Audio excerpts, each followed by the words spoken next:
Hello, I'm Denise Thomas.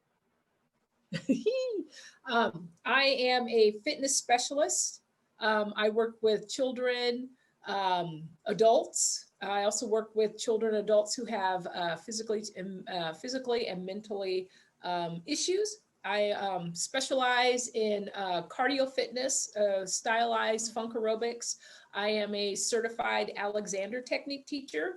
I also teach conditioning, strength training, trampoline, water aerobics. I'm an active person. My fitness business is called Let's Move because I believe people should move whatever level of physical movement that works for you, that gets you up and going and keeps you active and keeps you healthy physically and cognitively. You should do it. So let's move. I am also the executive director of a local nonprofit here in Eugene, Oregon called Healthy Moves. Short story, when Mrs. Obama, Mr. Obama were in the White House, Mrs. Obama started a national campaign about childhood obesity, and she happened to pick the name Let's Move. And it was a little shock because that's my business name, and I later found out because, I don't know, when I started my fitness business in New York City back in 1988, I just picked a name because of what I thought should happen about movement at all levels. I picked Let's Move, but somehow they chose that name for the obesity campaign. And it brought my awareness, my attention to what was lacking in our Lane County community. And so we came up with Healthy Moves. What the goal is to hire trainers and train them under what the Oregon Department of Education wants children to complete through kinder through 5th grade as far as physical movement in their PE classes. And by hiring these trainers, we were able to go into elementary schools, work with classroom teachers who were not PE teachers, because not all of our school districts have certified PE teachers. So the classroom teachers are having to teach PE, and some of them have not been trained completely to the fullest to teach PE. So Healthy Moves trainers have stepped in and have supported these classroom teachers with a variety of modalities, from dancing to sports training to cardiovascular, stretching, tumbling.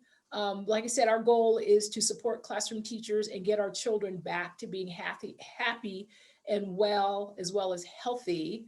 But the goal is physical movement, educational fitness. So I've kind of got a large umbrella, but it's all focused around health, wellness, and movement. So that's what I do.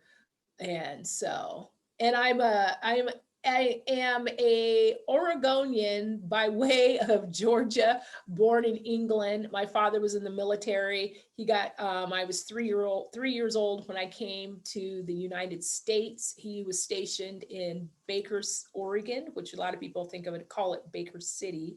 And I'm one of 11, and all of us graduated high school from Baker, Oregon. Except my 3 older siblings. So I'm a University of Oregon duck, but I'm Oregonian at heart, and I've lived different states. I've lived in different states. I love New York. I was there for 12 years and then relocated back to Eugene. So I'm here homebound. How long have you been in Eugene? I graduated college in Eugene in 1985, moved away for 12 years, and I've been back since 1998. I do identify myself as a Eugenian. I have no problem identifying myself as Eugene. I have no problem identifying myself as a Bakerite. I'm glad I grew up in a small community and I have to add to that, which kind of ties in, is after the military post closed in Baker, our family was the only Black family of color. There's a few folks of Latino descent in Baker, but we were the people of color. So there, and as you're young, you go about your business, and you have little interactions with people as far as racial issues. But overall, the Thomases had everyone was pretty successful. Never really had, like I said, major issues. There are a couple issues that happened, but my friends, my Caucasian friends came to aid, which is really cool. But yeah, so I call myself a Bakerite and I'm a Eugenian. I'm an Oregonian. I love telling people I'm from Oregon, especially when I'm in New York. What brought you back to Eugene to sort of settle here? After doing my dance career and then starting my fitness career in New York City, the city just started to get a little expensive. When you're renting an apartment, and a great apartment, if some folks happen to know the Chelsea area in New York City, I had a fabulous apartment where I was able to start my fitness business. We had a legit backyard, and the price, when you're paying $2,200 a month for rent, and you come back to visit family and friends in Oregon, in Eugene, and you realize you could have a house. You could have a house for that bit. So the city just started to get too expensive. It wasn't that I didn't like the city. It was just, are we going to live here forever? So we should buy an apartment, or move to one of the boroughs and buy an apartment, because you really can't buy a house with your apartments. So yeah, that's what it was. Is we're more about relocating and just resettling back in Oregon. It was just time. It was time, because like I said, I did not at the time feel that I could afford to buy property in New York City. And what keeps you here now? I love people, and I feel that I have an opportunity to communicate with people here. I also feel I have the access to get to the Pacific Ocean. I have the access to get to the mountains and the rivers. I like driving a car. I love subways, but I prefer driving a car. And also I love having a house where I have a backyard and I can walk through my neighborhood at all times and really not feel fearful. So yeah. And also, it's kind of fun to watch cultural in this community grow. It's really fun to watch the restaurants that are growing in Eugene, because that's one of my favorite. I travel back to New York every year because I still have clients there. So it allows me to go back to work and play. And one of the best things about going to New York is to eat and go to the theater. But I've loved watching Eugene grow since the years I've been back. That is happening here in our community. Yeah. So you've spoken a lot about like what it's like to live in some of the other places with regards to activities and stuff, but what about specifically as a woman of color? What do you see the differences or the challenges here, or lack of, how does it compare to New York City or Baker or anywhere else that you? Well, for New York City, I would think woman of color, there's a lot of women of color. So unless you have made a name for yourself, and I have to say, when I was starting out in fitness, I was at a high-powered studio, and what I was teaching, funk aerobics, which really was not on the map for fitness aerobic classes, I got a push. It was kind of those right place, right time, and I got some press. And then all of a sudden, when the whole aerobic world started, because this is late 80s, early 90s, when the whole aerobic world really started to blossom. And they really basically saw that there's a market for aerobic classes.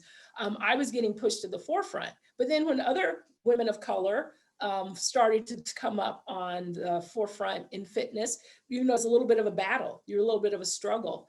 And also just my philosophy of what I think movement should be changed as well. So then when I relocated back to Eugene, there weren't a lot of Black women teaching fitness. There weren't a lot of Black women who were certified Alexander techniques. So it allowed me to move myself through the community and let people know what I was doing as a Black woman in the fitness world. In Baker, same thing. I think I look at this as a good question because I look back at being a very talented athlete. I played volleyball, basketball, and track, and plus I swam in the summer. I was moving, and I was fortunate to have gifted skills in all of those modalities. And I would get put up on a pedestal, and I'm not sure if I actually at the time understood my value of my skills. As I got older, I started to realize that I was talented, you know, and I had a scholarship offered for Arizona State. And with my ego at the time, I wanted to play 3 sports, and the track coach down at Arizona State, it's like, who plays 3 sports in 1979? I played 3 sports since I was in junior high school. So why are you telling me I can't? So I stayed in state and went to a smaller school, OCE, which is now Western, and played 3 sports for 2 years and succeeded, and then found a dance class and transferred to the University of Oregon to dance. So I think within myself, being able now in Eugene and having a platform by way of my fitness business, but really by way of my nonprofit, has allowed me to come out more in the community. And I have to say, I'm a little bit, a lot of people don't think this, but I'm a little bit shy. And as I've been forced to be out front and talk about my nonprofit, that has opened my blinders or given me more confidence to step out and have a voice. Because I'm not one to tout pat myself on the back too much. And I'm starting to hear from some of the projects that I'm working on, supporters, friends, partners are like, you know, this is it. This is your time. Step up to the plate, because I had a friend last week just say to me, I don't think you know how much fire you have in the fireball. And I'm a person who put yourself around good people and you will succeed. And I really truly believe that. I'm a team player, so I'm not really interested in being on the top of the platform by myself. I want people to be up on the platform with me. What is your experience in the nonprofit world as a person of color? That's an interesting question, because I just got an email and I hadn't been able to read it. And that's how are people of color dealing with in the nonprofit world. I'm not, I feel, first of all, our community is oversaturated with nonprofits. So I have been able to connect with friends. That's the first place I go. People whose businesses that I support, they have come forward to support the Healthy Moves. It's a good question, because there are a couple of businesses that I can't figure out how come they can't come forward to support Healthy Moves as well as other organizations. And I've actually wondered if it's because of me being the executive director, person of color, a woman of color. And it's really interesting. And then I try to connect with people who know someone in a business that I want to connect with, and so try to get in through that, make that connection that way. But there are some businesses I think that have stepped back or don't come fully forward because of the executive director is person of color. That's the only reason I can think of. And I don't know, or maybe they're just oversaturated and they don't, they choose, because I do know businesses will choose what nonprofit to support and truly get behind that nonprofit. So if there's another organization that deals with physical movement, they might not want to take on another one. And I had a business say that we support this organization and their physical movement after school program. And I was just like, oh, well, okay, we're in school, where we have contact with more kids instead of the kids who are after school and maybe their parents can afford to pay for that after school program. So yeah, it's a very valid question. Yeah. And then again, like I said, I'm a little bit of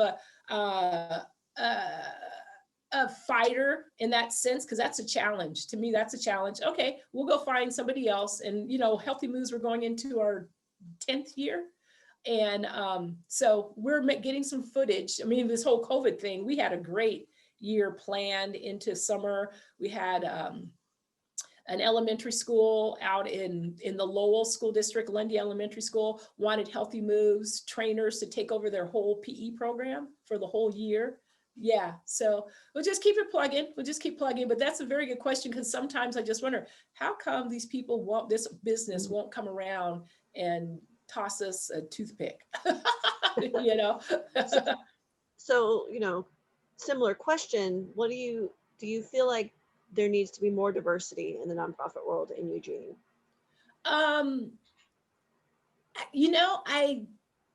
gone to meetings through United Way. I've gone to meetings through the city.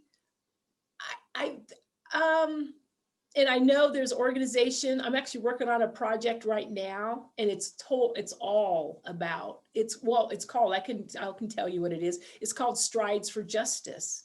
And the goal is to educate people about Black history, about people who've been in the Eugene, Springfield community, and include physical movement because of obesity and high blood pressure that happens in the Black community.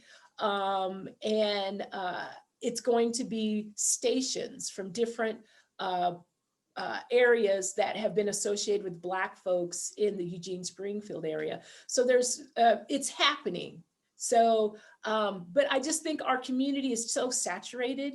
I don't know how I could really say we need more Black folks, you know what I mean, in this part, but it's happening. There's more awareness. And I think a lot of it has to do with Black Lives Matter issue, that there is this push, because there's these grants coming left and right for businesses. And now there's a couple extra questions. Are you a Black owned owner? Are you an executive director of color? So those questions have been added. So I think the change is happening, the awareness is happening, and I'm hoping with what is going on in our country and in the world will not set us backwards, that the voice of people is happening, and we won't go backwards, which, I don't want to go backwards for women. I don't want to go backwards for people of color. I want to continue forward with our climate, because what's our goal? Children. Who's going, the education of the world, that's it. Who are we leaving this planet for?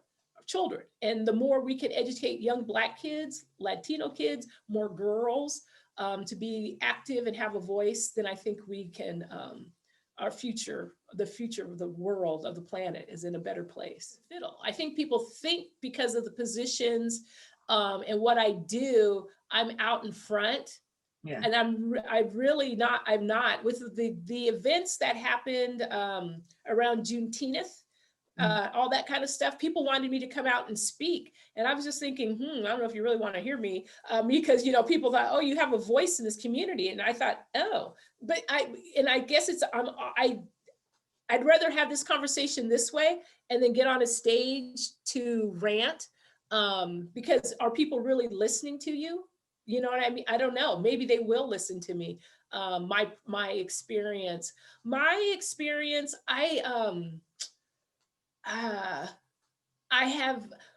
can tell you this time, I had a job. I worked for a company. I was their trainer for this company that's no longer Timeless Media. The owner sold the company. I Monday, Wednesdays, and Fridays get up to go work with the employees. And I did this for 10 years. It was a great experience. And I know I changed lives. So I was headed off one morning, about 6:45 over here, West Eugene, Highway 99, go across over to Wilson Street, and I pulled into right before I crossed the railroad tracks, pulled into the traffic light, red light, and there's a car to my right, and I was waiting for the light to change. Sometimes you're in a car and you turn, you look, you look to your side. And here I look to my right, and there's this Caucasian couple, husband's in the front, the wife's in the back with the baby, and they're looking at me and they're shaking their head. You know, they're shaking their head. And I'm thinking to myself, and what did I do? I started laughing. I just started laughing. I'm looking at them laughing like, whoa, y'all looking at me? And I right away went like, oh, you haven't seen a Black woman getting up to go to work in the morning that early. That's, you know, and I just kind of did a little laugh, and the light looked forward and the light turned green, and I went on about my business. I think I take a different take on it. Now, I have had encounters where I won't be in the presence of someone being rude, disrespectful to someone else. I have a tendency to step into that fire to protect someone, and that I have done several times, is to just, you know, like, who do you think you are and what are you doing? And you know, and to be shoulder to shoulder with the person who's being who's getting what's the word I want? Be standing shoulder to shoulder with the person who who's someone's trying to mess with. Whether they're a person of color, whether they're gay or lesbian, whether they're an older person. Yeah, I kind of roam by myself. You know, I really do. I'm a little bit quiet because I'm already checking people out. I'm usually 2 blocks ahead of somebody. So that could be the other piece of it, is that I'm already checking somebody out. So, you know, I have no problem stepping up to someone. In fact, I had a friend say she's more scared of snakes and rats than a grown man. Because I don't care who you are. I don't care who you are. If you're disrespecting someone, I'm going to step in and let that person know I've got your back. So changing tax just a little, what does voting mean to you? Oh, it's everything. And it always has been. When I turned 18, I couldn't wait to vote. So yeah, I'm all about voting. Get out to vote. Yeah, and I've got signs in my yard, you know, and I've had an Obama poster in my front living room window since he was first elected. I used to have Obama flag in the back of my car, but that had to come down because unfortunately somebody broke into my car, so that they busted the back window. Yeah, I believe we have to vote as a Black woman. This gets for my relatives from the South who marched. My relatives from the South, there's a saying, the blood in Georgia is red, from the Black folks who worked there. That's why the dirt is red. I am all about voting, having the opportunity as a woman, as a Black woman, because people died to give me this right to vote. So when you get to that, that's where my heartfelt is that we have an opportunity. You have, you really, I can't believe why, especially a person of color, will not get up to go register and keep the registration current so they can vote, because of knowing what my ancestors went through to have the right to go to school, to eat at a counter, to walk down the street, you know, not have to be in when it was dark. To me, that's unbelievable. I can't. Why wouldn't you want to vote? Yeah. Mm-hmm. So do you think the vote by mail has made it less likely to be an issue with discrimination, whereas going to a polls or something like that? Do you think that this is the wave of the future, this voting by mail? I mean, we've been doing it here in Oregon for a long time, but it's starting to become an attention throughout the country. And, you know, of course, our current president is making it out to be a problem, but, you know, we don't actually see the problems here. No, we don't. I remember when I used to go vote. I was fortunate when in New York, the voting precinct was right next door to my apartment. It was at the middle school. And so it was no problem. I think it is the wave. It's the turn of the future, just because of the health issues, the virus that is happening. We've, that this administration has brought that on. So it's making it difficult. The only issue, one thing I hope gets cleaned up is the gerrymandering. The moving is taking over districts and closing polling sites. So there's only one polling site left, so that people who live out in rural communities have to travel, 3 to maybe 6 hours to get to a polling site to cast their ballot. That's issue. So if voting by mail relieves that, and I agree with you, we haven't had a problem. We haven't had a problem, and no one's cheating. Even Republicans know that in our state, or the states that have voting by mail. And I have to say, I kind of miss the going to the booth, pulling the curtain and pulling the lever. So when I get my ballot, I fill it out. I don't turn it in until the day of the election. So that kind of gives me the sense that I'm voting, the day of. Yeah. So I'm hoping this. I think it's the way. To me, we should make it accessible. It should be a holiday. That was the other thing of the voting day. Actually, should be a holiday, so everyone has the right to get out and vote. Yeah. Yep. So I think it's a good thing to vote by mail, or create a holiday. Yeah. Yeah. Mm-hmm. So something I've asked, we've actually interviewed a couple of younger students, younger kids, and something that has been talked about recently in the last few years is lowering the voting age to 16 instead of 18. You work with a lot of kids and younger people. What are your thoughts on that?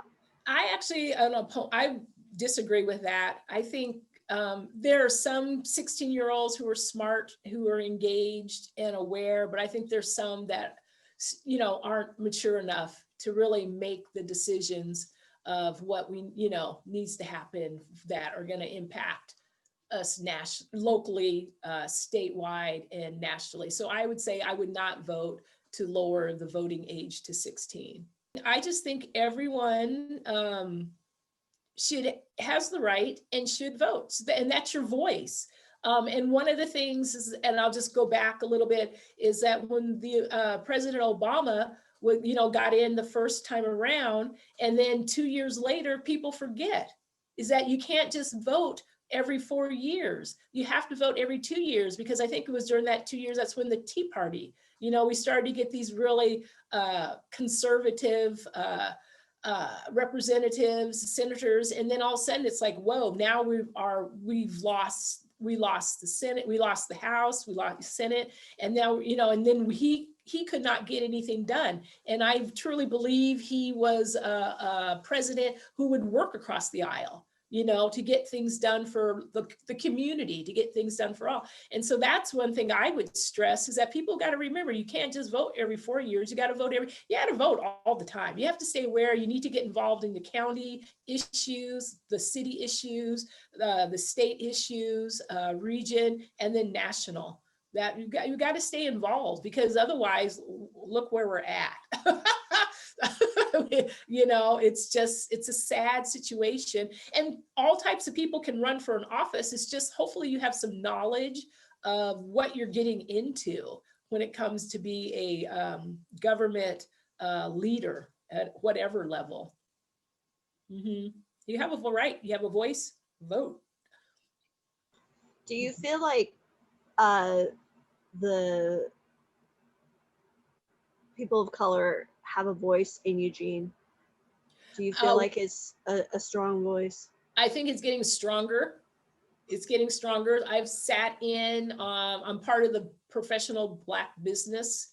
And I'm also on the board of the University of Oregon Black Network board. I'm on that. In fact, we have a meeting tonight, a Zoom meeting. So it is, the voice is becoming stronger. And if you look at the families, the Reynolds, the Mims, the families that have been here, were rooted here. the voice is getting stronger. It's getting stronger because we're being brought to the table, right? We're being in the our NAACP. Hats off to Eric Richardson, who's really putting a foot forward, creating opportunity for youth, creating to for not just Black folks, but people of different ethnicities to join the NAACP so they can get educated about what's going on and be an ally. Follow some celebrities on Instagram, but you know, and you'll hear Black folks, you hear Black, why are we having a white person in this? It's because, you know what, we need allies, you know, because if you remember, the Africans were not just grabbed by the white man from Africa, they were actually sold their village king or whatever, sold his people to the white people. So what's that, folks? And then, you know, so you know those stories, but yeah, so we need allies. And then it gets me right back to community. The more people that can come to the table from different ethnicities, that's going to make our community stronger and better. Unless you have something else you want the community to know, I think we're done. If anything, it's just to remember we're humans. We're all humans, and we're all, whether you have a child, because I don't have kids, and because of what I do, I get the opportunity to teach other people's kids, and try to teach them, first of all, is to be healthy and active, but at the same time, having that opportunity to teach them how to be nice to the other kids, so that when they grow up, then they have this piece of being nice to people. You can, you know, whatever role you have or whatever level of economics you're in, remember someone started someplace lower, possibly, and then they're just working to survive. You know, everybody, it's kind of the welfare thing. A lot of people think, oh, people want to be on welfare, they want to hand me out. I don't think so. I mean, yes, there's some people who work the system, but I think the majority of people, and really the majority of people, want to be able to take care of their family, take care of their kids, have a job that they can bring money home, to have all those responsibilities covered, and just function, be able to go to dinner, be able to go to the movies, be able to, you know, take the family out for a walk or a bicycle ride. If anything, it was just like, look in your heart and just remember we're human. And that's where, yeah, if anything, that's the piece, is just what happened to being humanistic, having respect for people and being kind. Because there's only one planet. I don't care what, you know, when the planet blows, how much money you have, it ain't going with you. You can't take it with you. So I think if anything, it's just, as community, look at community. Look how we can build our community and support each other. Yeah,